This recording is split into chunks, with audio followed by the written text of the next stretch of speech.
జమ్మలపాలెం గ్రామంలో 25వ తారీఖున రాత్రి 7 గంటల ప్రాంతంలో ఈ గ్యాస్ సిలిండర్ పేలి ఇక్కడ పూర్తిగా ఇల్లు దహనమైంది.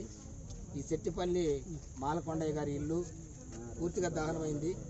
కాబట్టి ఈ సన్నివేశాన్ని అధికారులు కూడా మన యొక్క యూత్ అందరూ కూడా వాట్సాప్ ద్వారా మెసేజ్ ద్వారా పంపించి వెంటనే అధికారులు కూడా తెలియజేశారు.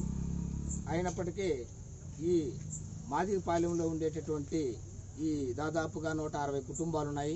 ఈ 160 కుటుంబాలు కూడా మన ఆత్మ శుద్ధి కోసం, మన యొక్క ఆత్మ ధైర్యం కోసము మన కుటుంబాన్ని కాపాడుకోవాలని ఒక సంకల్పంతో వాళ్ళ యొక్క ఆత్మాభిమానాన్ని చాటుకునే విధంగా అందరూ కూడా ఈ 150 కుటుంబాలు కూడా తన వంతు సహాయంగా దాదాపుగా 35,000 రూపాయలు పైగా విరాళం ఇస్తూ, అలాగే బట్టలు, అలాగే దుప్పట్లు, అలాగే బియ్యము, బియ్య బస్తాలు ఇవన్నీ కూడా ఈ జాతి మాదిగ జాతి ఎవరైతే ఉన్నారో వాళ్ళ ఆత్మీయులు కానీ ఈ ఇక్కడ ఉండేటటువంటి ఈ కాలనీ వాసులందరూ కూడా ఆ కుటుంబాన్ని ఆదుకోవడం జరిగింది.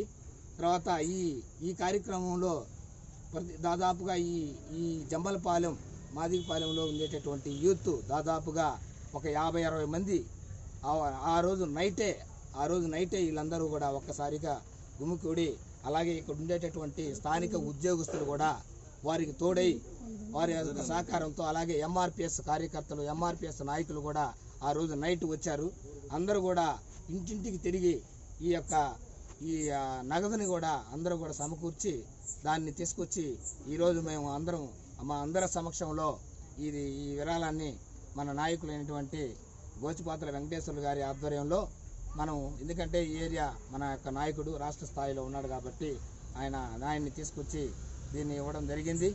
అలాగే ఇక్కడ అందరూ కూడా యూత్ అందరికీ ప్రతి ఒక్కరికి కూడా ఈ యొక్క స్ఫూర్తి మనం చేసినటువంటి ఈ యొక్క పని ప్రతి మాదిగపల్లికి, అలాగే ప్రతి జాతి, ప్రతి ఒక్క కుటుంబానికి కూడా ఇలాంటి స్ఫూర్తిని మనం అందరం అందిస్తామని, ఈ కుటుంబానికి కూడా రావాల్సినటువంటి పూర్తి సహాయ సహకారాలన్నీ కూడా వాళ్ళ యొక్క ఆధార్ కార్డులు కానీ, రేషన్ కార్డు కానీ, ఇంకా రకరకాలైన డాక్యుమెంట్స్ పూర్తిగా కారిపోయినాయి. అయినప్పటికీ కూడా ఇక్కడ సచివాలయ సిబ్బందిగా ఈ పాలెంలో కొంతమంది యూత్ ఉన్నారు. మనోజ్ గారు కానీ ఇంకా రకరకాలైనటువంటి యూత్ అందరూ కూడా వీటిని సమకూర్చేదానికి వాళ్ళ యొక్క ప్రయత్నాలు చేస్తూ ఉన్నారు.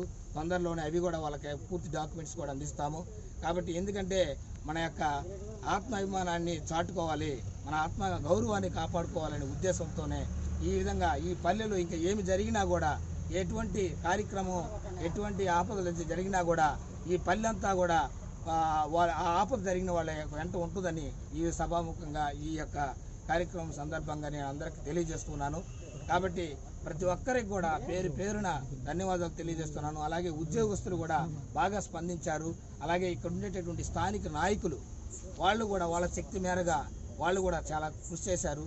ఈ యొక్క విజయము ప్రతి ఒక్క చిన్న పిల్లోడి దగ్గర నుంచి పూర్తి దాదాపు వృద్ధాప్యంలో ఉండేటటువంటి ప్రతి ఒక్క వ్యక్తి కూడా ఈ యొక్క విజయానికి, ఈ యొక్క స్ఫూర్తికి వాళ్ళందరూ కారకులు అవుతారు. కాబట్టి వాళ్ళందరికీ కూడా పేరున నేను ధన్యవాదాలు తెలియజేస్తూ, ఈ కుటుంబాన్ని మన అందరం ఎప్పుడు కూడా మర్చిపోకుండా, ఈ కుటుంబం కూడా మమ్మల్ని మర్చిపోకుండా ఉంటే ఇలాంటి కార్యక్రమాలు రాబోయే రోజుల్లో భవిష్యత్తులో చాలా చేయగలమని కోరుకుంటూ సెలవు తీసుకుంటున్నాను. Thank you.